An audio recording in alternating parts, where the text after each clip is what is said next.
Странные мысли иногда приходят к нам в голову. Порой они умные, а порой не очень. Иногда они предельно последовательны, а иногда осторожно спонтанные. Мы хотим творить, но чаще нам мешают тормоза собственной нерешительности. Но жизнь движется, и неумолимо уходит молодость. Мы можем рискнуть и свернуть вопреки не туда, а можем просто ленить по прямой. А что если да? Если да, в этот раз выберем мы.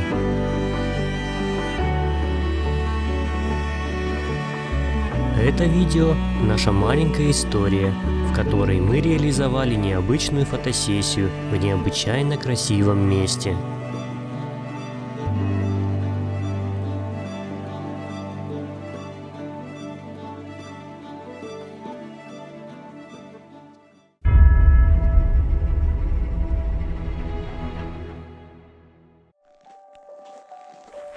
Прибыли в Шаманку с нашей святой миссией доставить ванну на вон тот утес.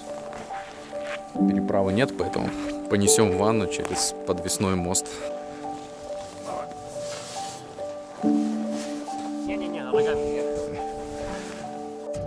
Инициатором этой идеи был Костя. Он решил устроить фотосессию с девушкой Ией на вершине Шаманского утеса, близ деревни Шаманка. Меня же попросил помочь.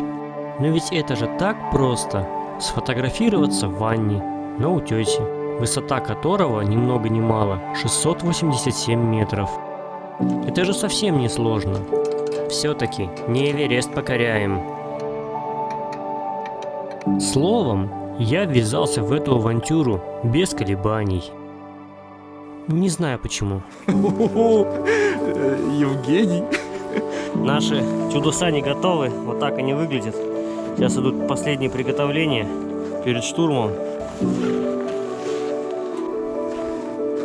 Пошли, моя маленькая, пошли вот сюда, вот сюда. Будем. Наш план был прост. Приделать к ванне лыжи и просто тащить ее волоком там, где это возможно. И первым на нашем пути был, конечно же, красавец мост через реку Иркут, который встречал нас легкой качкой и скрежетом железных конструкций.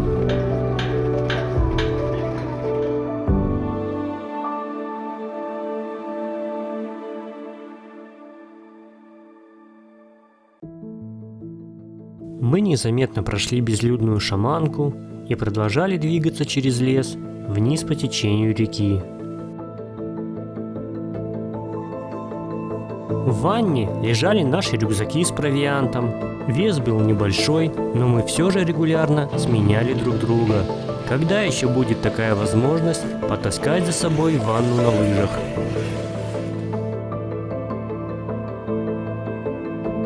Сюда нам предстояло подняться. При виде такой мощи вблизи начали закрадываться сомнения. А сможем ли? И продолжили наш путь. Евгений спускает ванну. Надеюсь, ее не постигнет участь Титаника. Мы вышли к Иркуту, который предстал перед нами, как раненый богатырь. Он из последних сил сопротивлялся возрастающей силе и натиску сибирского мороза. Мы видели полынью в центре реки и торосы по его окраинам, запорошенные снегом. Это непременно было сражение великих стихий, в котором природа борется сама с собой. Мы же попали в минуты временного затишья, когда было тепло и безветренно. Но Иркут был обречен полностью уйти под лед, а нам оставалось только наблюдать за этим природным явлением. Мы выпили горячего чая из термоса и начали готовиться к подъему.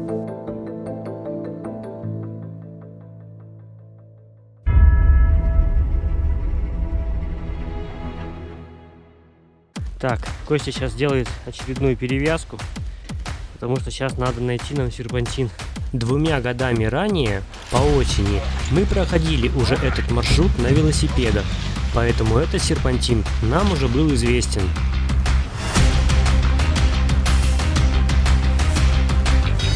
Тихо, тихо, тихо. Скользишь, да? Я выбрал неподходящую обувь для этого мероприятия. Поэтому все мои попытки толкать ванну сзади не увенчались успехом. Я просто не мог вцепиться в скользкий снег подошвой. Из-за этого мы быстро выматывались, и нам приходилось часто отдыхать. Тогда я предложил новую стратегию. Я лезу выше по склону, упираясь в дерево, и тяну ванну на веревке, в то время как Костя толкает ванну сзади. Давай! Ты сможешь! Костя подбадривал меня, и я, заряженный этой энергией, карабкался вверх как мог.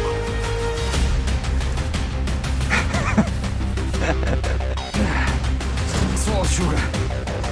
Ну вот, и пала смертью храбрых. Один из концов нашей лыжи. Это была достойная смерть.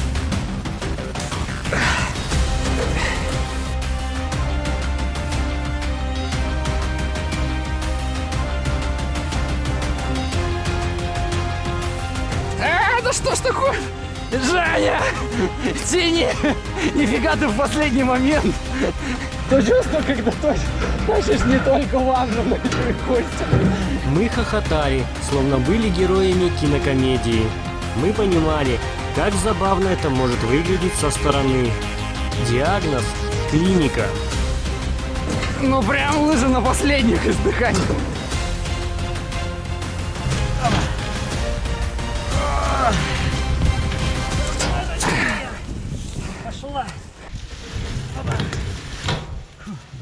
Ну вот, осталось несколько десятков метров до вершины, собственно, где и будет происходить съемка.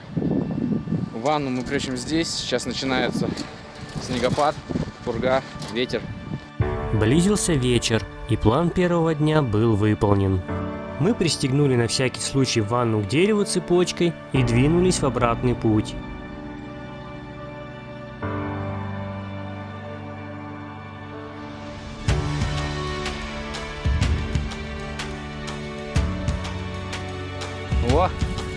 О, реквизит, реликвия, точнее, остатки лыж по всей дороге. Да, Евгений преодолевает спуск вниз. Да, преимущество скользкой обуви на обратном пути. Уставшие, но довольные собой, мы делаем привал, чтобы плотно перекусить и восполнить запасы утраченной энергии. После чего не спеша продолжаем наше возвращение. Так, ну все. Спасибо этому месту. Идем к другому.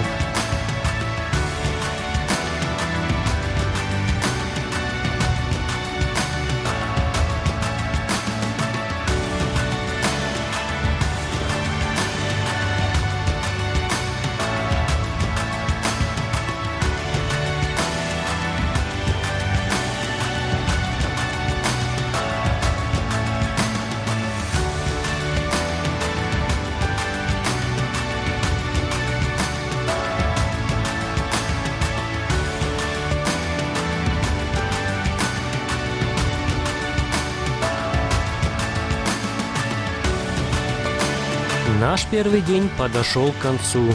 Надо признать, это было непросто. Нам надо было отдохнуть, отоспаться и приступить ко второй фазе нашего плана уже через 2 дня.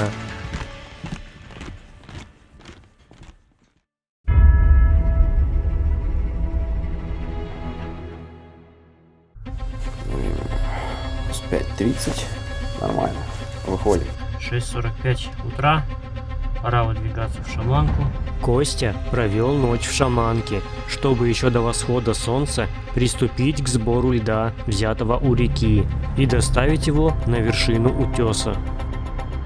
Ну, здравствуй, родимая. Сейчас мы тебя отцепим. Вот, пока ванна лежала, обосновались у нас мыши, полевки такие. Так, ну вот, добрался до шаманки. Перехожу мост и выдвигаюсь к самому утесу.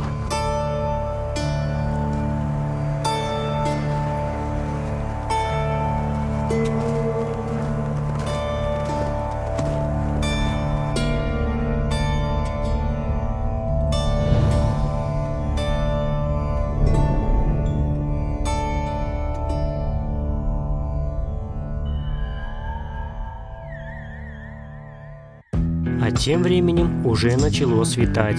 Ночь быстро сменилась красивым восходом. Заиграли новые краски от солнца, которые обещали нам теплый предстоящий день. Это ли не предел мечтаний? Я тащил с собой необходимое оборудование для фотосессии, генератор и топливо к нему. Мы заранее договорились с Костей встретиться у реки, чтобы поднять последний лед на вершину уже вдвоем.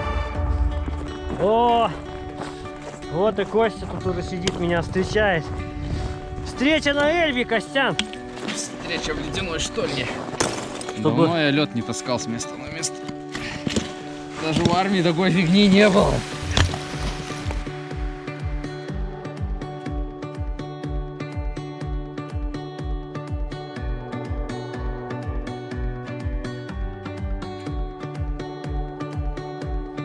Что я могу посоветовать подрастающему поколению? Изучайте фотошоп, люди, чтобы вот такой ерундой не заниматься, чтобы сфотографировался дома в ванне И прилепил куда хочешь. и прилепил, да, хоть на Эльбрус.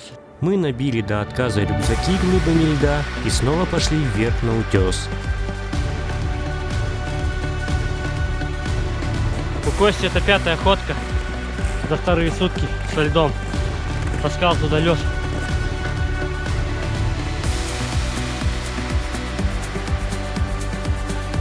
Ну вот, остались считанные метры, чтобы собраться на утес. Но именно эти последние метры давались очень тяжело. Обессиленное тело хотело одного – отдохнуть. Наконец мы на вершине, и теперь можно было просто порелаксировать и молча созерцать красоту этого удивительного места.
Вот что надо для пара-то скидывать.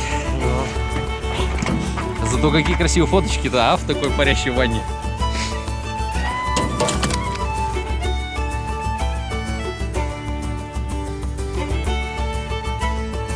Так, сейчас приступаем с Костей к возведению палатки вокруг вот этих деревьев. Задачей было за короткое время соорудить палатку, в которой можно было переодеться и в которой было бы тепло.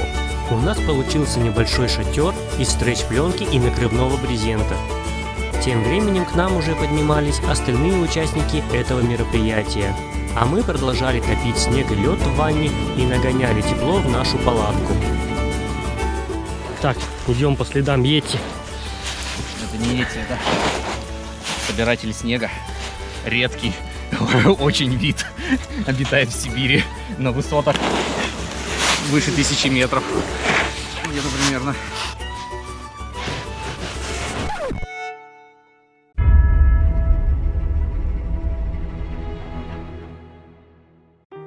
Все участники фотосессии были в сборе, и мы приступили к финальной части нашей кампании. Сейчас потащат ванну. Мы принялись вытаскивать ванну с горячей водой на самое живописное место, где происходила фотосессия.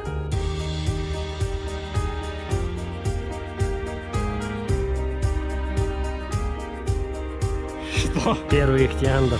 Как заметил Костя, благодаря мелким листочкам и веточкам в ванне, это был почти чай. У нас новая проблема, вода-то горячая до сих пор. Очистив воду от них, ребята залезли в ванну. И за дело взялся фотограф.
А потом они начали проводить какие-то шаманские ритуалы.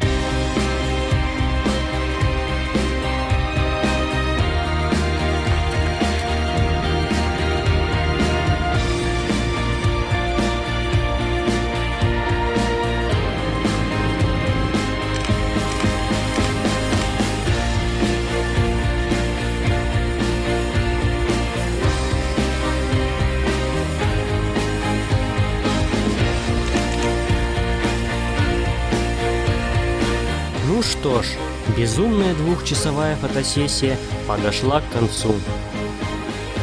Мы убрали палатку, собрали весь реквизит и мусор, чтобы это место и впредь радовало людей своей необычайной красотой. Берегите это место, ведь оно того стоит.